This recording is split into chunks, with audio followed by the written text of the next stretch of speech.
So this is A Few Good Fights, the podcast you know and love. I'm your host Rob, and I'm joined by Sean as always. Sean. Hello, my babies. Is that from something? I don't know. Is that your new thing? No. No? Yeah, I was trying some stuff. Do you know, yeah, I'm coming up with stuff. I'm going to get something. I'm going to stick with, and it's going to become a fucking iconic. Yeah. So if you have any suggestions, throw it in the comments No, below. I don't want suggestions. You want to come I'm yourself? coming up with myself. Natural? Yeah. Okay. Yeah. You know what we're going to talk about this week? It is UFC 246 fight week. All things Conor McGregor versus Donald Cerrone, and a little bit of other stuff. We have lots to talk about. We're going to break down the fight. We're going to break down all the storylines going in. This is going to be a good one, Sean. I can feel it. If I had a sixth sense and it was foresight, if I had foresight of what this is going to be, I'm going to predict it's going to be great. Not because we just recorded it.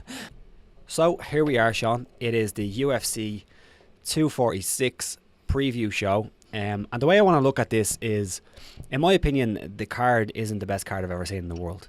It's topped by a very interesting fight. You can argue whether the fight is great, and we will argue that. But I think what we're going to do is going to talk about mostly everything that's going on with this main event. Of course, it's Conor McGregor versus Donald Cerrone.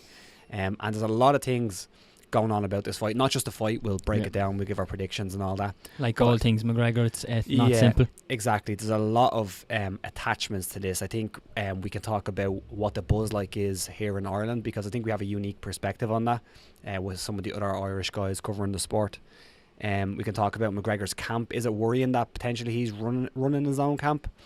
We can talk about his return as well, and in general, how do you feel about this, I guess, rehabilitation, what it looks like in his career, or so he's presenting. It seems like he wants you to think that he's a new man, or at least he's back to his old self. So what I want to start with is the fight itself. Is Cerrone being overlooked here? Yeah, probably. Yeah. I think every opponent McGregor fight, I like the level of the fight that this is. He's going to be overlooked because people. I think it's. I've said it before. It probably is the closest to a tune-up that McGregor can get in the UFC right now. I mean, Cowboy's lost his last two, been stopped. Gaethje just beat Cowboy, and he's fighting Cowboy. Yeah. Should he be overlooked? It's Cowboy, man. You can't really ever overlook him. But the reason he's probably been overlooked, I mean, he's come out and said he's going to stand and trade with him. So that's probably why. Yeah, an issue with it, like that he's not going to come out and maybe do what he should do to win. He's just going to go in and trade with him. Yeah. I want to talk about that because I think that's an interesting point. But I also think he's been overlooked in a way. Like, I think, like, if you say to me now, and we'll give our predictions in a few minutes, but if you say to me now, who wins the fight, I'm going to pick Conor, because I think for multiple reasons it's a bad stylistic matchup for Cowboy. Yeah, and a lot of people are saying that. I haven't really heard people express why it is. It's just like, it's a bad matchup for him. Yeah, that's a bit of a lazy line sometimes. It is, yeah. It's a very lazy line, but I do think it's true, and we'll talk about why it's a bad matchup. But I also think that the fact that this is like, and I made a video about this, and Chuck was talking about check it out. Yeah, check it out. It's like the first kind of normal fight. Like, it's not about really breaking records. It's not really about, you know, titles and all this kind of stuff. It's just about Conor getting back in there and having a fight. And I think his star is kind of, it's overwhelming everything else, and it's almost overwhelming Cowboy. In the sense of, like, I don't think people are really looking at it as Cowboy can win this fight. They're looking at it as Conor's going to come back, get a win, and then we'll see where he goes from here. You know, but I mean, Cowboy has surprised people in the past. Yeah, like, I don't think it's a great fight. Like, if you ask me, is the fight great? I don't think it is. I mean, that's on paper. I think the fight could be great. I mean, for all we know, we could go in there and get a 5-round war. Yeah. Would they just stand there and bang for 5 rounds? I don't think we will get that. But yeah, Cowboy can pose problems. But he also had, like, we know what we get with Cowboy at this point of his career. Yeah. He's not going to change. Yeah. And I think that's how we know that it is a bad stylistic matchup for him. Yeah. I want to talk about the buzz in Ireland, because I think, as I said, we have a bit of a unique perspective on this. This is an interesting bit. This is an interesting one for you as well, because for you viewers who don't know, Sean was kind of introduced to MMA with McGregor, kind of similar time, kind of brought in. He's of that age. And I think your perspective would be interesting on this, because you saw from the start, you kind of grew up with it, and now you're seeing where it is now. So I'm going to throw it to you first, Sean. What is the buzz like for McGregor's comeback over here in Ireland at the moment? It's interesting because I think the people who you'd expect to be talking about the fight are talking about it. Yeah. Like people who are interested in MMA, but there was also a time when he was fighting Aldo, when he was fighting Alvarez, when he was fighting Nate. Everyone, like your mum was talking about it, your dad was talking about it. It was in the papers. It was front page news, and he was this superstar. I don't think that's the case with this fight. Definitely not. I think it's been a very under the radar fight week. Yeah. With McGregor, I think for lots of reasons, there isn't the support for McGregor that there once was. I'll take it back to how I started. Like when he started, he was this person who had the boy done good in Dublin. He started with nothing and he worked his way up and he grinded and he talked a bit of shit and he backed it up. Yeah. But it was all a bit of fun. It was business to him. And then things kind of started getting out of hand. Ego, money, fame, superstardom. He was the typical story of the rags to riches story in a way. And he became this superstar. He was up there with the biggest names in sport in terms of superstardom. Yeah. And we start with, like, there's stories within Ireland that obviously can't be talked about. There was other stuff that was punching a man. There's been a few court appearances that was throwing the dolly through the bus, and that's when it kind of becomes that it's not just shit talking and business. It's a bit like a bit more than that, and there's no need for a lot of it really. And it becomes hard to support that. Because it's easier to support a guy who you can look at and say, well, he's not got out of here, but he's done good and he's worked his way up, he's worked hard, and now he is where he is. It's harder to support a guy who's now out here punching old men in bars and throwing dollies through buses and assaulting people. I think that's what's taken away a lot of the buzz. People aren't interested.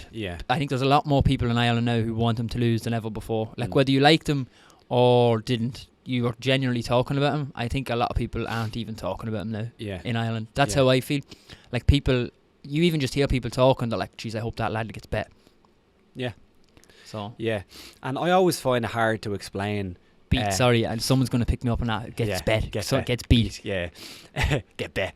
I think it's kind of hard to explain the situation in Ireland. Very. In terms of like why he was such a big superstar and why he meant so much to people. And I think people right now, especially people who really hate him now, they don't like to admit how popular he was, and he was like a sporting hero in Ireland. And I said I just find it very difficult to explain that to people, say in America, when someone says, you know, he was one of us and he was somebody we followed because he represented Ireland. Because you don't really get that in America, I don't think. It's such a big country. It's a very different culture. But over here, you had, as you said, like your parents used to watch him. Even some people's grandparents. My grandparents didn't, but they're the RT documentaries as well were very good. Exactly, yeah. So like people didn't necessarily watch him because they liked the sport. They watched him because they liked him, and that was a big difference. So when he started doing all this stuff, and I think it's especially punching the guy in the bar, because that one kind of it hit home to most people.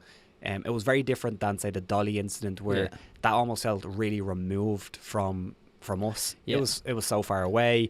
It was still technically in the MMA arena because it was in, you know, it was to do with fighters and stuff. So it was kind of disconnected. I think people still fell off the bandwagon, so to speak, then.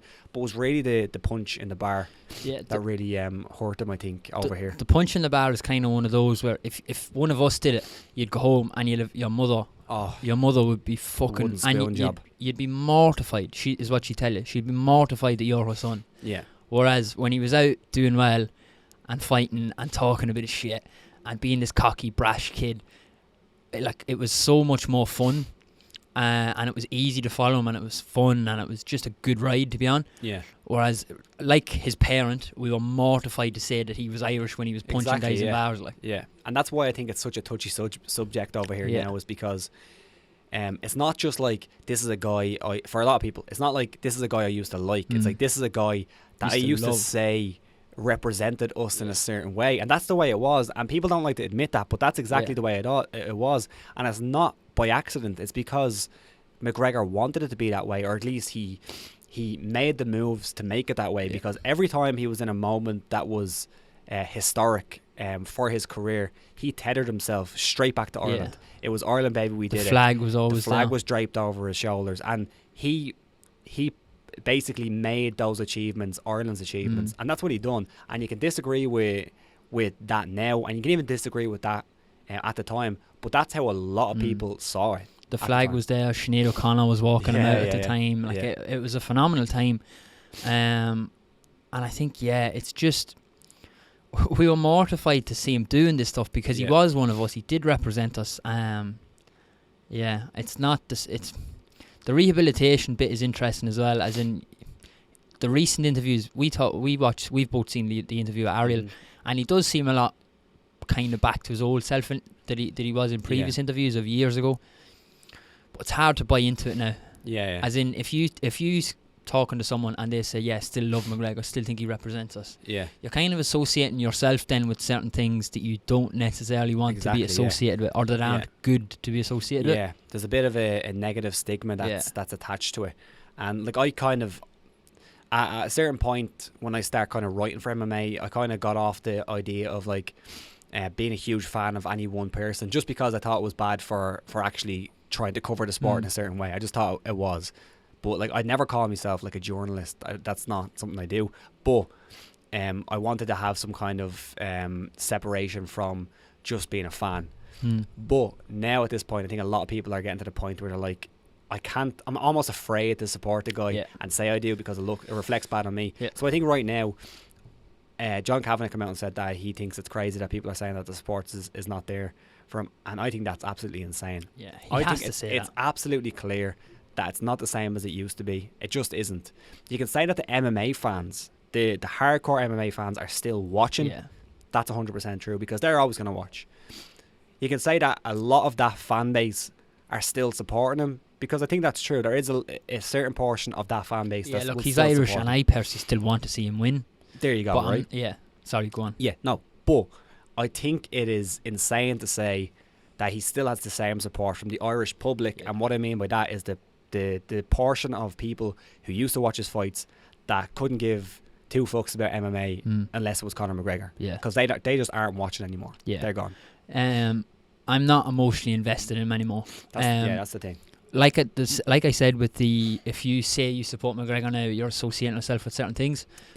In his I don't even know, was he in his prime? Is he past his prime? We don't really know. It's a weird one. When he was fighting Aldo, Alvarez, Mendez, these guys, the things you would have associated him with were brashness, cockiness, a little bit of arrogance, but hard work, dedication, and lots of hard work and dedication, and that's what got him there. But we loved him for it, and now that got us emotionally invested in him. And for me, part of the fun with sport is getting emotionally invested in people and in teams, and that's gone. For me, it probably isn't gonna come back. It's very hard. Let's talk about that. It seems like he's trying to go through this phase of rehabilitation in a way, Conor McGregor, because everything he's done this fight week, I think, has been brilliant. And I say that in the same vein that I say that I still can't support him because of everything that's going on. But everything he is doing right now is perfect. I think what he's saying is perfect. I think what he's portraying that his camp has been like is perfect, apart from the whole running the camp thing. But I just think, and doing all the media, I think that's a big thing, because for the longest time he didn't appear at, say, the scrums or anything like that. He's out there doing a scrum, which is a big thing. So I think he's doing that well. But is it real? Is this rehabilitation a real thing? Or is he just trying to get people back on side for this one go? Is he still the same guy who, like, a year ago done some things that we didn't approve of, like punching the guy in the bar? The thing with the interviews and doing the scrums, for a long time he hasn't been accessible to the public. We've only seen what he has put out on the Mac Life and on his Instagram, which is understandable. When you become such a big star, totally get it. You don't need to do that. But then he does the most recent, before this week, the most recent interview we'd really seen him do was the one with Ariel, where he apologised for punching the guy in the face. And let's call a spade a spade. That interview is a shit show. It's terrible. I can't throw too much shade at Ariel, because if you don't play the game, you don't get the access. That's a different argument. But if he didn't do that right, he wouldn't have got the one recently. There was quite clearly things he wasn't allowed to talk about. That interview was very clearly McGregor was coming on to, I'm saying this, and this is what's happening. Look, if I was his PR guy, he's doing everything you'd want him to do this week. Like you said, he's doing it well. He seems a lot more down to earth and accessible, and just I'm not going to say that, actually. Get sued for defamation. Yeah. Yeah. Is it real? The cynic in me says no. Yeah. The cynic in me says he's just trying to get us back on side. Yeah. And I watched the interview and I text you and I said he's fucking reeling me back in, man. Yeah. And I want to be back on that buzz that we were on when he was riding this wave, but I can't really. Yeah. He took the piss a bit too much for me. Can't. No, is it real? No, I don't think so. Yeah, like I think the thing with McGregor is, and I'll make a call back to Pete Carroll. He was on a podcast this week and might have been The Athletic, the Man of the Myth. I listened to. Pete was, yeah. And he spoke about how McGregor, since he's been a kid, essentially he started fighting because Pete was kind of around really, really early. If you don't know who Pete Carroll is, he writes for MMA Fighting. Check him out. Check him out. He's a great journalist. But he was saying that Conor's always been a really, really wild guy. And we know this about Conor. Yeah. That when he's not with the right people, when he's not in some kind of structure, he goes off the rails. Mm-hmm. And it seems like that's what's been happening for the last couple of years, I think. So I think with him back in a structure, it seems, maybe he can go on a good run. But I think if he goes off the rails again, if he starts not doing things the right way, I think we could see a repeat of what we did see over the last 2 years. Yeah, and going off the thing with going off the rails is he likely had a little group of people who he could call and say jump, and they would say how high. Yeah. Because of who he was, what he could do for them. Yeah. What he could give them, the access he could give them, the parties, the lifestyle, and that's kind of what you attract when you are who he is and portray the lifestyle he does. And his personality type. He clearly has a chaotic personality type. He's like, I've said this so many times, fighters to do what they do and to be as good as they are, what the qualities that make you as good as you are, you probably are lacking something else, and you have to be a little bit crazy. Fighters are a little bit crazy to do what they do, and that is probably what makes them maybe a little bit of a shite bag in life or in as a person. Shite bag, I love it. It is. So this is probably why you do hear stories about him going off the rails, and we've heard this. Like in Ireland, especially, it's such a small country. Word spreads like wildfire around WhatsApp groups and stuff. So Jesus, yeah, it gets messy.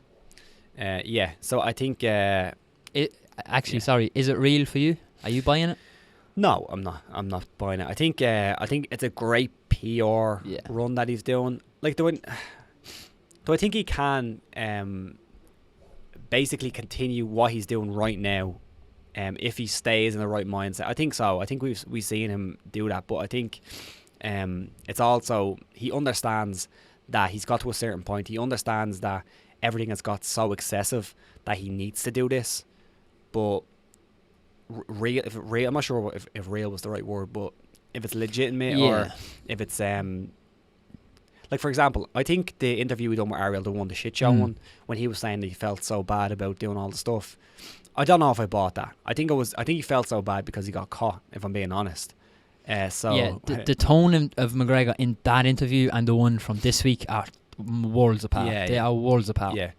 And if I will say something as well, and again, not trying to throw shade at him, he seems sober this time around, because he hasn't seemed sober in quite a while. And I think that's a good thing, because we all know certain people who get very, very messy, get very different when they're on drink, and it seems like, and possibly something else, and it seems like Conor becomes... What are you insinuating, Robert? Nothing. Okay. Cut that.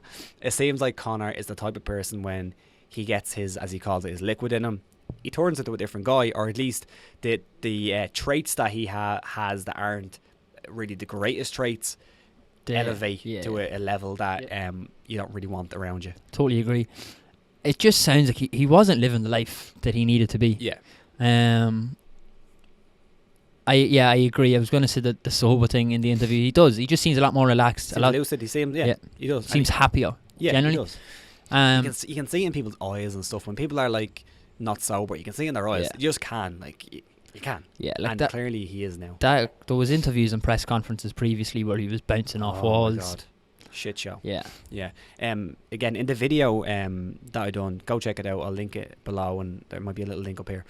I spoke about how he became like, how like his trash. He almost like the trash talk thing when it got really big. So like Conor's always been talking shit like for the longest time. But when you realise that like it was so popular among fans, it's like he almost leaned into it so much that's all he had. Yeah. And it became really boring to me.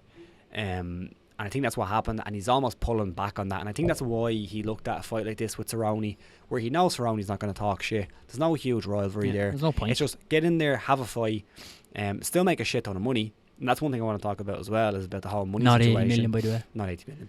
But I want to talk about the whole money situation because, but yeah, I think he's pulling all that back, and I think that's a good thing. Yeah, just sorry, one last thing on the shit talk. The interesting thing with it is, like, we've seen him before in his early UFC days where he says it's all just a game. Yeah. And it seemed like he bought into the shit talk himself, as in he talked and he talked and he talked it so much that he bought into it, and he's like, I actually am about this life. Yeah. Whereas we've seen him wind people up and then just walk off stage and have a fucking laugh about it. He didn't care. Whereas it seemed now he wound himself up almost to an extent where he was throwing this shit through buses and he was like, this shit ain't a game. Whereas he was the one at the start of his UFC career saying it's all a game and it's only business. So good point. Yeah, very good point. On the money thing, so another thing they discussed on the Athletic podcast, excellent podcast, go check out, go subscribe to the Athletic, was why is Conor coming back and fighting? He's made so much money. This paycheck he's going to get won't be anywhere close to Mayweather. So really at this point, why is he still fighting? What's your response to that? I'm just intrigued. Yeah, well, like, no paycheck he gets in MMA is ever going to be close to Mayweather. Yeah. What's the motivation? I think he's addicted to it like every other fighter. I don't think he knows anything else other than getting in, grinding out of camp, and that lifestyle. Put on some whiskey. Yeah. I think like every other fighter, he's addicted to it. The money is nice all the same. He's probably going to make 20-25 million. That's what my thought was. Like, I always think it's a weird question when it's like, he made what did he make for Mayweather? 100. Yeah. So he made 100 million against Mayweather. Why is he going to fight again? He's not going to make that much money, man. If he makes 50 million, he makes half. If he makes a quarter, that's still a lot of money. Yeah, that's still a lot of cheddar. So, like, I don't think that's the right approach to it, because it's not like he's going in here now with his Mayweather money and he's trading it for this lesser money. This is a accumulation. It's still a hell of a lot of money. So I think it's a weird thing. I think, he still wants to make money, and he's making it in MMA, Yeah, the money thing isn't an issue for me. Yeah. As in, I am interested in what his inner motivations are. Does he want to be considered the greatest of all time? Yeah. I haven't heard him really talk like that in a while. No. As in, you listen to Israel Adesanya and he wants to be remembered as the greatest of all time. Darren Till or John Jones will talk about it. Legacy. I haven't heard McGregor talk about legacy. No. Really? No. He's talked about getting more titles. Yeah. But, yeah, legacy he hasn't really talked about too much. And that's interesting to me, that he doesn't talk about that. And, I mean, it's prize fighting at the end of the day. If your motivation is money, fucking absolutely power to you, man. Yeah. Him getting less money isn't an issue for me. Yeah. I am interested into how motivated he personally is by legacy, or how he's remembered. What is the aim? What is the aim? If money isn't your motivator, what is the aim? Yeah, it's a good question. I think you're right. I think he's addicted to it in a certain way. And that goes back to just fighters being a little bit crazy. Like I think I'd imagine he does care about legacy. He just doesn't say it in so many words, because if he didn't care about legacy, why would he be really chasing titles still?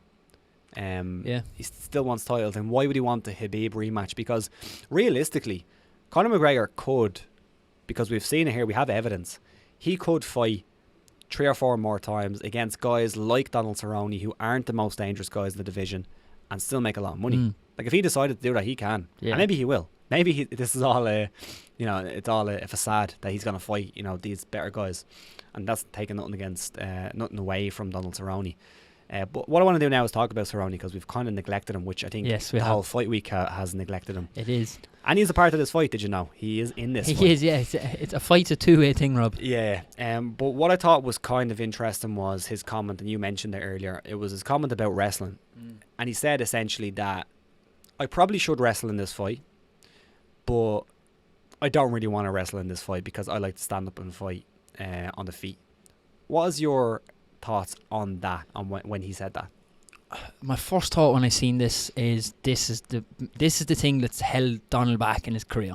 Okay. This kind of thing, as in just got knocked out, grand, I'll fight He's again. a cowboy. Yeah, as in he is a real life cowboy, and I Yeah. fucking love him for it. Yeah. But if he was putting thought into his career, like, grand, got knocked out, grand, I'll fight again in 2 weeks. Yeah, fuck it. Grand, just broke my leg. Grand, I'll fight again in a week. Like this kind of thing, and it's ego, and it's not. I don't know if it's actually ego, cowboy. To be honest. Yeah, I don't know if ego's the right word. Yeah, with him, I don't think it is. With other fighters, I think it is. Yeah. It's just he is a fucking madman. He is an actual cowboy. Yeah. He should wrestle. Wrestling, in my opinion, is his best path to victory in this. Yeah, it could be. Yeah, like he's very good on the ground. His jiu-jitsu is excellent. His wrestling is excellent. The breakdown they did on Inside the Octagon, Dan Hardy, John Gooden, is brilliant. Watch it. But like, then he comes out and he says, "Yeah, nah, fuck it. Why aren't you wrestling? Don't wanna. Just wanna fight with him." Yeah. Like, it is. The only thing I will say about this, right, is that Donald Cerrone over the last few years has basically not wrestled. Basically, like, I mean, he had a few fights where he wrestled a little bit, but not very much. So, like, take away the opponent and look at Donald Cerrone going into any fight, and what's his game plan? His game plan is to strike. Yeah. It just is. So now you're entering in someone like Conor, and you're like, well, clearly you most likely have a wrestling and grappling advantage there. So you should wrestle. But then you go back to the idea of, actually, Cerrone is actually better standing. So then it comes this weird kind of question of, do you play to your strengths, or do you try play to your opponent's weaknesses? And I want to talk about weaknesses as well, because I don't think that's the right word for Conor's grappling. But I think that's an interesting one there, because everyone's like, wrestle because that's where you can win.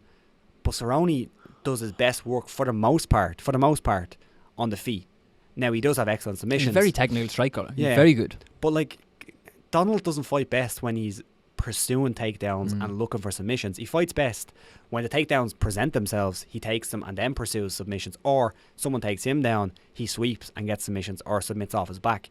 I don't think he's the best at his best when he's pursuing takedowns. So I think that change of game plan might actually be detrimental to him if he tried it. That's interesting too. I mean, his kicks could be interesting as well in this. Yeah. If he sets those up. We haven't really seen someone attack Conor with kicks. Yeah, we seen Alvarez early, and then he kind of stopped. Yeah, Alvarez' ego got the better of him. Yeah. So it is interesting if, say, Donald did land. Conor has this knack of just getting people to fuck a game plan out the window. Yeah, well, it seems like Cerrone has fucked his out the window already. Isn't but, it? You know, yeah. Old school. Yeah. But yeah, I think that's interesting. I just think that, you know, Cerrone in his mind, it's like you're think of yourself, right? I don't know, say you're doing something, anything, and you're good at this one thing, like you're really good at this one thing, and that's normally your approach to something. And just because someone else is not good at it, you have to change your game plan. Now, I'm not saying that Cerrone isn't capable of going in and wrestling, because he is. And Luke Thomas done a good breakdown on that. You should check it out. But I think that's an interesting point. You wanted to talk McGregor's weaknesses. McGregor's weaknesses, and I say because that I think this is a huge misconception when talking about McGregor's weaknesses. And maybe it's just the verbiage that you're using on this, because nice word, Rob. McGregor doesn't have bad grappling. No. I agree with that, yeah. There's absolutely no evidence that McGregor has bad grappling. Give me some evidence and we can talk about it. But we can talk about the ones that people normally talk about. Yeah. We go first with Chad Mendes. So the fight with Chad Mendes, that's a very, very good wrestler, taking Conor down and controlling him. Yeah. Conor doing pretty decent work off his back and then eventually standing up. Many, many great grapplers have been controlled by excellent wrestlers. I don't think that's really any information we can go on to say that McGregor has poor grappling. Yeah, like, let's have it right. Chad Mendes is going to take most guys at 145 down. He's a high-level wrestler. And he's gonna control them for a period of time. So I think we could take that off the table. Let's look at Max Holloway in terms of McGregor's good wrestling and his good grappling. Max Holloway at the time Wasn't the best grappler, wasn't the best wrestler, but I think we saw some bits and pieces from McGregor's ground game and his takedowns that clearly he's capable there. Like, I mean, he's not bad. Then you can look at, say, the Nate Diaz fight. The first Nate Diaz fight submits Conor McGregor, so like obviously there's a problem there. But let's be honest, Conor McGregor got absolutely smacked out of it on the feet. Conor McGregor was out on the feet. That wasn't really submissions. It was a beautiful submission. Conor tried to do the same escape that he done against Chad Mendes, which is kind of dangerous because he's putting himself into the choke to escape the choke. It's like a last-ditch effort. Yeah. It's not great, but that was mostly striking. Like Conor basically, I'm not going to say give up because I'm not sure if that's the right phrase to use, but Conor basically gave that choke away because he was about to get pummeled with strikes from the top. He was about to get pummeled. So I don't think that's really what we see. Then you look at the Diaz 2 fight, and then Conor X-guard sweeped Nate Diaz, defended most takedowns. You're not X-guard sweeping Nate Diaz if your grappling is bad. Yeah. If you want to say that Conor McGregor's worst attribute is his grappling, fair enough. But if you want to say that Conor McGregor's grappling is bad, I think that's completely off the mark, personally. Yeah, I agree. I seen actually, and the Khabib fight, right? He did well in that Khabib fight. Fine in that fight. Like, as in, I forgot to talk about that one. Khabib is going to take every fighter at probably 170 and below down at some point. He's going to get you, because he just so aggressively pursues a takedown. But McGregor defended pretty well. Yeah. And if you believe what he says about his training and his camp, he done damn well considering.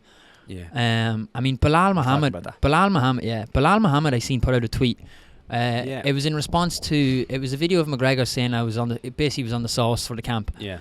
And Bilal said, well, maybe if you weren't drinking, you could have defended takedowns. Yeah. I think that's a really lazy line. Yeah. Because he done all right. He done pretty well in that fight. He done okay. I don't think there was any, his grappling in that fight was anything to be ashamed of. That's the thing. Like, I think, well, a lot of MMA fans, especially with guys who are as polarizing as, say, McGregor and other people, they look at it as like this weird zero-sum game of it's either you have great grappling or you have terrible grappling. And if your measuring stick is that he got mauled by Khabib, that means he has bad grappling.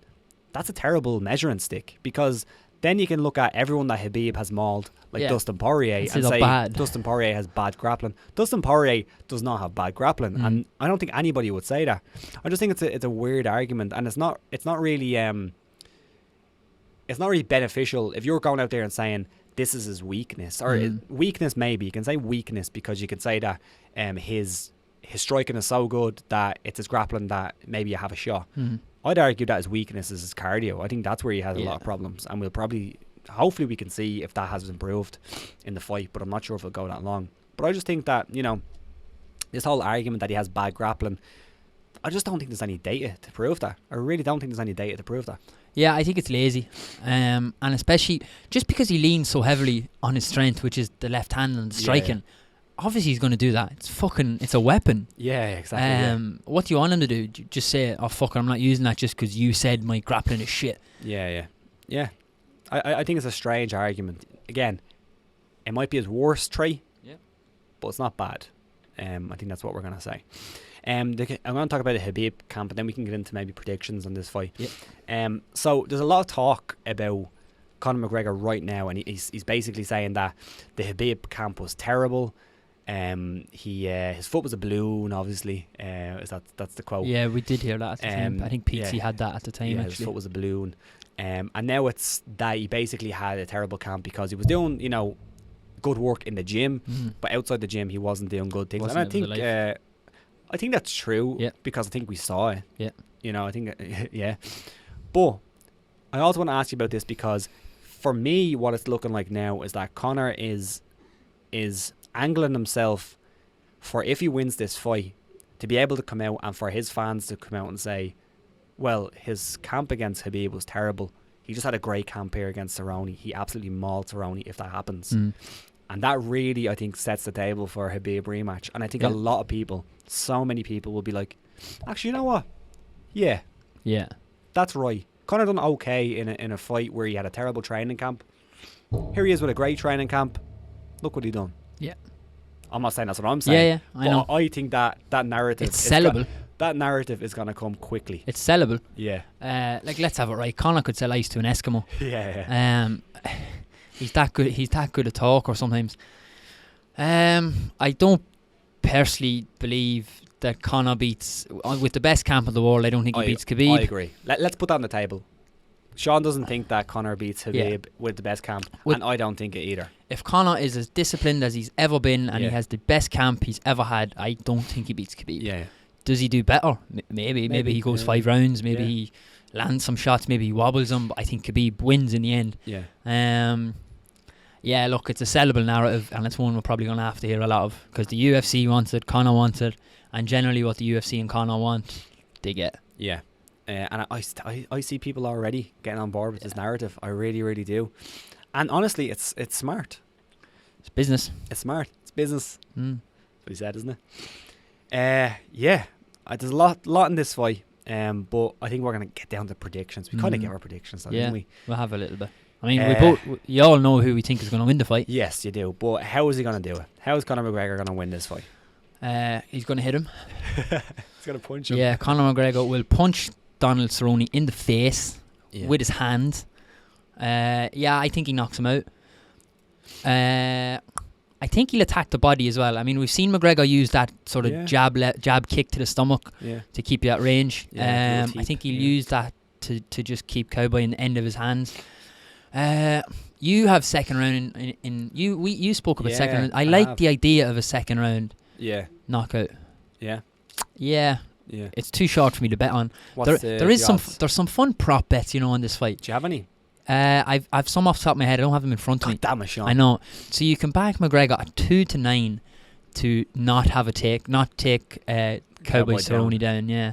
Which let me get this in my head now in American odds. So we had a guy on Linus. I think it was. Was trying to explain. I said I wouldn't do it on the fly, but I'm going to do it on the fly. I gotta get it wrong. Yeah, I'm going to get it wrong. It was plus 500. No, plus 250 maybe. Would that be like 1-2? I don't know. Me. Yeah, I don't know. Yeah. Plus 2. We'll say plus 2. Is plus 250 1-2? Linus, tell me that. I'm on the fly. So the fraction odds was 1-2, roughly, on McGregor not to have a takedown, which I think is a fucking mortgage job. If you see McGregor shooting for a takedown, he's in trouble. Yeah, I know. Yeah. Or he wants to show off that grappling. Yeah. No. It's a round. Mike Perry job. Round 2. This fight's I don't know. This fight's over in the first 3 rounds. Yeah.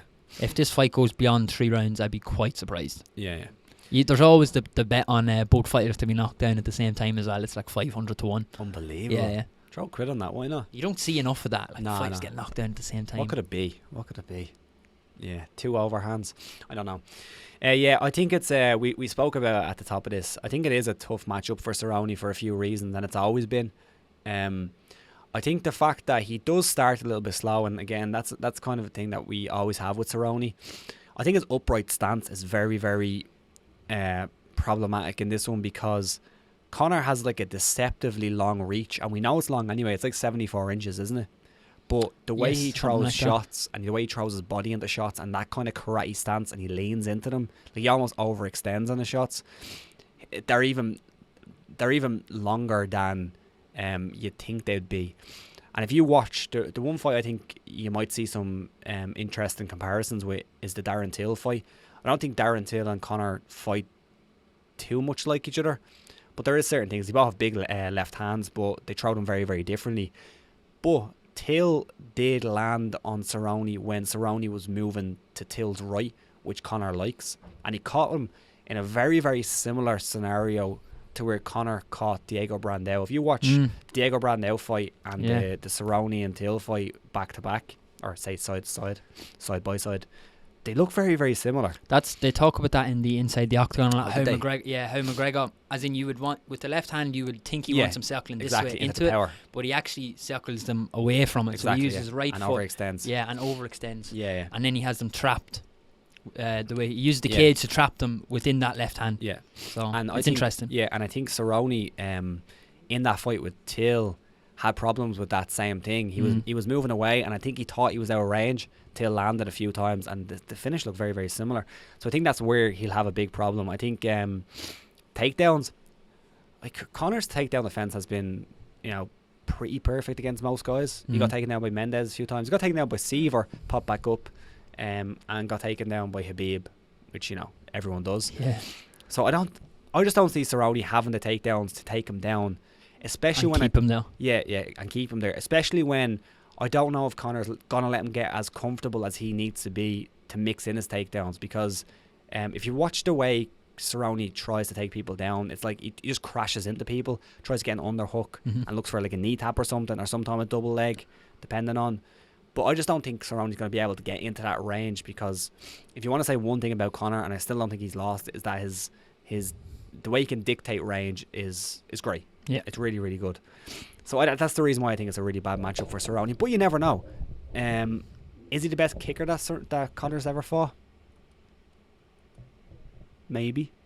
I can't think of any other options. Aldo leg kicks, but like it's different. 13 seconds, and it's different, I guess. But you never know. And I would like to see it go to the floor, because I'd love to see some exchanges down there. Very interesting. I'd love a 5-round war. I'd love to see it. Yeah, I just don't think it's gonna be that. Is Giappone stock into Conor not having won a fight in 3 years? Or do you think it's just the way? Not an outrageous amount. Yeah. I mean, he hasn't been that active over the 3 years. No, not particularly. Is a problem? Potentially. Yeah. I think the weight. I'm interested to see. I'm not sure how quick he is at 170. I mean, there's evidence there in both Diaz fights. A lot of evidence that he's not as quick as he can be.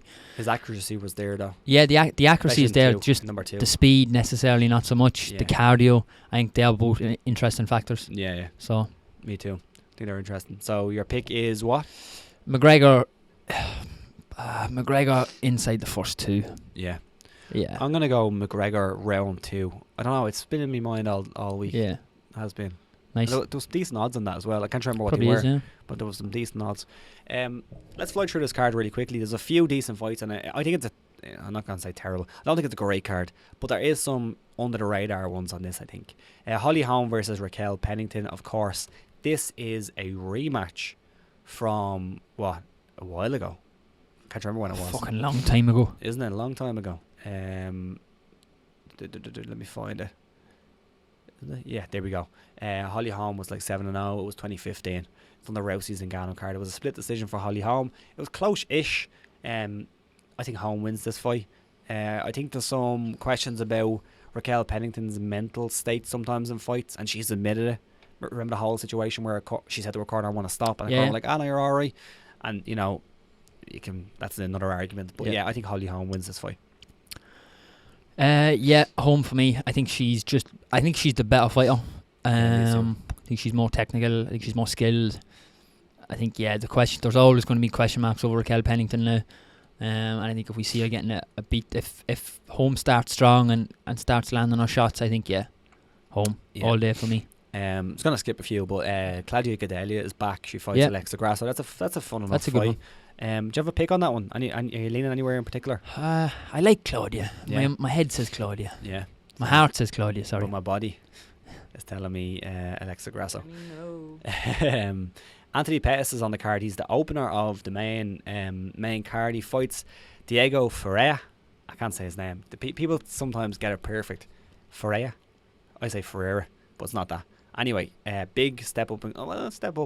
Potentially step up in competition. At least step up in star power for Ferreira against Anthony Pettis. Pettis back at 155. Do you like it?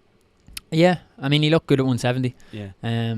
Fucking sparked won the way up there. Yeah. But probably wasn't at his best against Diaz.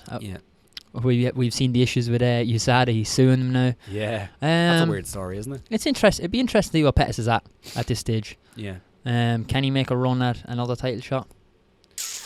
I don't think so. Yeah, I'm not sure what he has to gain in this fight. Like, if he beats it's a weird fight, isn't Ferreira. Yeah. Ferreira.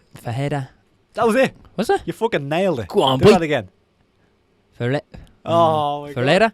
Yeah. Ferreira? Yeah, kind of. Yeah. I don't know. Anyway, we'll cut that bit out.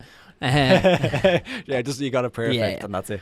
I'm not sure he has to gain. Like, if he wins, people are going to be like, "Oh, you should be beating him anyway."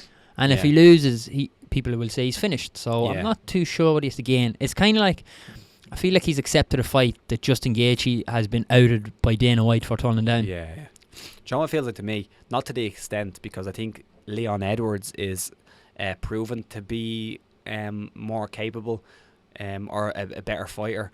But Ferreira, in my opinion, is in a similar position where he's low ranked, but he's a really good fighter. He's beaten some really good guys like Toisimov and Habilov. He's beaten a lot of Russians.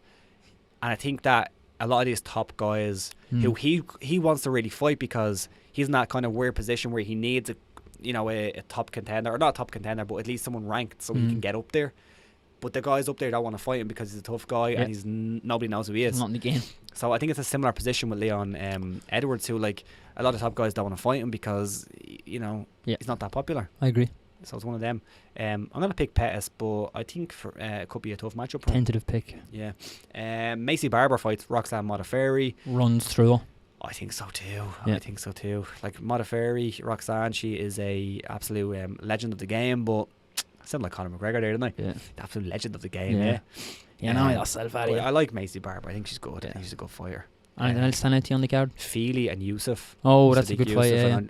That's a really good Touchy fight. Feely. Yeah, that's a really good fight. Yeah. Really good. I like that one. To be honest, the prelims are better. Tim Elliott, Askar Askarov, which is a fucking cracker, another Russian, and Tim Elliott is fun to watch. Yeah. Nasrat Hakparast, I know you like me pronunciation of that, gets through the Ober. Good fight, That's a fight. Yeah, I like that fight. That's all I have. Yeah, nothing else from me. I mean, the card's €30 on BT Sport over here. Plus your subscription on top. Yeah, fuck BT. €30 for this. I know. Get to fuck. Oh, man. I love when you go full country. Get to fuck. Get to fuck. Yeah. But yeah, that's it. Let's move on to some fan questions. First one is from Timothy Gallagher. Does Conor McGregor retire? Does Conor McGregor retire if he loses? Loses, yeah. Love you, Timothy, but yeah, loses. No, he doesn't. No. I mean, if he wanted to, he certainly could. He's in a position where he doesn't have to fight. We've talked with him many times. Yeah. No, I don't personally think he'll retire. I think there's still a lot. McGregor can always be in big fights. Yeah. Because of who he is, because of what he's done. Yeah. He can always be in big fights. There's the Nate fight's always there. That's always going to be there. Yeah. So no, not for me. He seems like the type that does enjoy fighting. Yeah. He does. Loves a knock. He does love a knock. He said that. He loves a scrap, as he said in that interview. So I don't think he would, because he likes the competition. The other part is the only reason he would retire if there was no matchups left for him. Yeah. But I don't think even losing to Cerrone would hurt him to the extent where he can't get that Nate Diaz 3 fight. Yeah. Or he can't even get another kind of big money fight. I know he's talking about boxing, of course, and winning a boxing world title. But yeah, I don't think he does, because I think he's too much of a competitor. Yeah, I agree. So I don't think the money matters, and I think there's too many matchups there that he can still have and still make a lot of money off to still do, and probably fights that aren't necessarily that dangerous. Yeah. So he can take winnable fights for lots of money. For probably the rest of his career. Yeah. He could fight the likes of Cerrone for the rest of his career for lots of money. Next up, Josh D, and I'm not going to say the numbers, but it's on screen there. Everyone's talking about a McGregor-Khabib rematch, but forgetting that fact that Khabib could lose to Ferguson. Should Ferguson beat Khabib, how would you see a McGregor-Ferguson fight going, given that Conor's been gifted a title shot on a plate? That's an interesting question. It's very true as well. How do we see McGregor v Ferguson going? Wow. A hell of a striking matchup. How do I see it going? I don't know. Yeah. It actually isn't one I've thought about, or that hasn't ever really been talked about. Well, it's been mentioned, the fight, McGregor Ferguson, but it's never like Khabib and McGregor has been broken down to death. Yeah. Whereas it's not quite the same with McGregor v Ferguson. Do you know what I'll say? I said this before, right? Ferguson, I would never pick Tony Ferguson as a bad matchup for anybody, and that's not because he's a great fighter. It's because I don't know what the fuck he does be doing half the time. Do you know what I mean? Yeah, like with Khabib, bouncing medicine balls. Yeah, and even in the fight, like sometimes in the fight you're like, what is going on? Yeah. Tony Ferguson is dancing. He's dancing in the cage. So like when I look at Ferguson, I'm like, he does everything very, very well. He's a great grappler. He's tenacious. He has amazing cardio. Technical. He's technical when he wants to be. He's crazy when he wants to be. But like, I don't look at him like Khabib, where I can clearly say Khabib's grappling is on another level. I think he's going to take Conor down. I think he's going to pressure him, and he's going to win. But Ferguson, I'm like, I think the pace could be a problem for Conor. I think that could be a real problem for Conor. But I also think the fact that he's so untechnical at times, and he leaves his hands down, he dances around, that Conor's accuracy, he could catch him. Yeah. Like, he could catch him. So I think it's a really tough one to break down. I think if it goes late, obviously, tough fight Tony's for still Conor. be there. Tony's still be there all the time. If it goes to the floor, Tony's a fucking whiz down there as well. McGregor has underrated grappling. But it's hard to pinpoint. It's a hard one. It's hard to pinpoint where Ferguson would win it, because I don't think he could tell you where he's going to win it. No, He'll just decide. I don't think Ferguson knows where he is half the time. Yeah. But yeah, that's a great question. I would lean Ferguson at this point in their careers, though, for sure. So, One down, is it? next couple. Oh, yeah.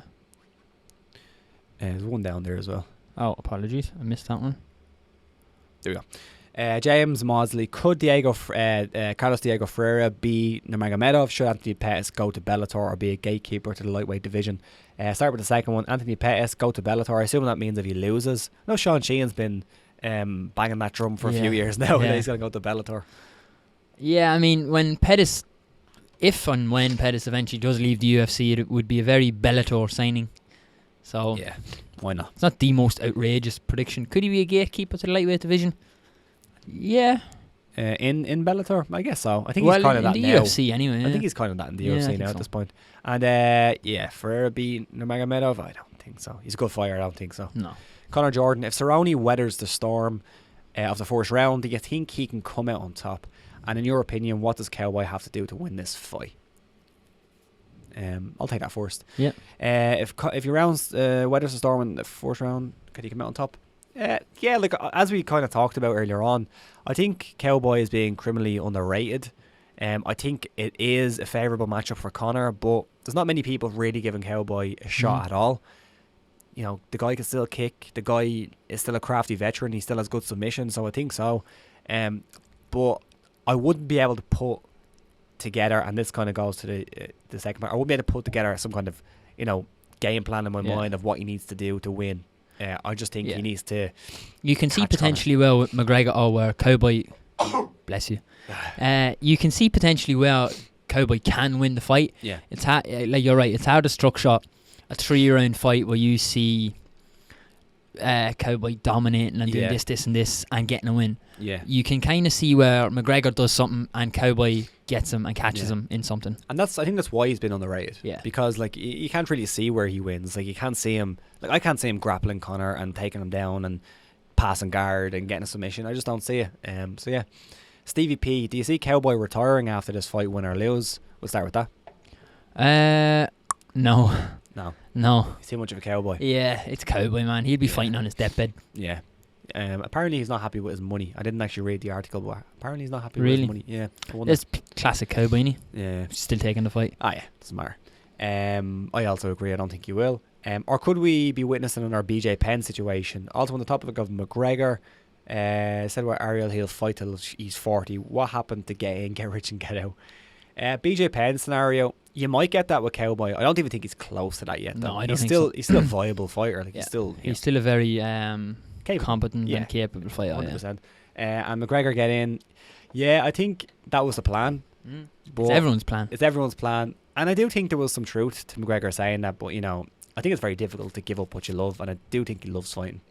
Yeah, it comes back to the addiction thing, as isn't it? Yeah, the aim of fighting is to get out of fighting. Really, like of prize fighting. The aim of prize fighting is to get out. There should be a short career, but you get addicted to it, and it's a high. And Cowboy talks about this all the time. It's why he does this crazy shit that he does off. It's why he goes fucking wakeboarding, and why he goes snowboarding and snow skiing and all this. Yeah, mad. Ion Blignold. Yeah, Blignold. Yeah. My God, man, the Conor hype is killing me. People are already talking about if he wins, Conor gets a 170 title shot. He should be called the leapfrogger of the UFC. What a clown show! Is the Conor hype killing you at this moment? It's not killing me. Yeah. I mean, I don't like the hype. Not so much. Do I like how he would probably leapfrog everyone in the welterweight division to a title shot? Yeah. Not necessarily, but let's not kid ourselves and believe that the UFC is all of a sudden this meritocracy that only the most deserving fighters get title shots. It's not. It's not true. It's not. Yeah. I mean, there's no point whinging about it. Get over it. It is what it is, and people will defend it when it suits a fighter they like. Yeah, that's true. So just because you don't like McGregor doesn't make it any less any less idiotic that he would leapfrog people. Yeah, I agree with that. And as well for us, we kind of spoke about it earlier on. If you haven't watched it, you can go back. But the hype seems less now than it was before, especially in Ireland. So like, it's almost like if I'm comparing it to the hype that was surrounding the Khabib fight, where like those people like, oh, he's got to kill Khabib, and the hype was huge. Now it seems kind of tempered. It seems pulled back a little bit, so it's kind of not bothering me. Jesse Mago, all right, boys. Everything. What's that? Everyone was talking about what if Cowboy wins. What does Conor do then? We'll think back on Diaz. McGregor won. He'll demand a rematch, probably 155. Do you agree? Rematch 170 probably. Yeah, I think he wanted to do the exact same thing. We've seen that before with Conor, where he wanted under the exact same conditions. Yeah, and he'll probably. I'm not going to say he's going to make an excuse. I won't say that. Yeah, the camp probably wasn't structured enough. Yeah, I wasn't doing the right thing. I wasn't waking up the right time. I wasn't going to sleep at the right time. Aidan Mack. Hello, Aidan. What does Cerrone need to do to win? We kind of answered that. Can we expect different styles from either fighter? Than we've seen than we would expect from them normally. I wouldn't be surprised if we saw something a little bit different from McGregor, just because he's been out for a while, and he brought in his boxing coach. So maybe he always had a boxing centric approach, but he was never the biggest combination puncher. I wouldn't be surprised if he started throwing a few more combinations, maybe to the body, as you said, especially because Cerrone sometimes gets hurt there. So maybe something like that. Yeah, I agree with that. How long do you see the fight lasting? I think it's going to be a 2-round fight. We've said 2, yeah. Do you stay up and watch or set the alarm clock?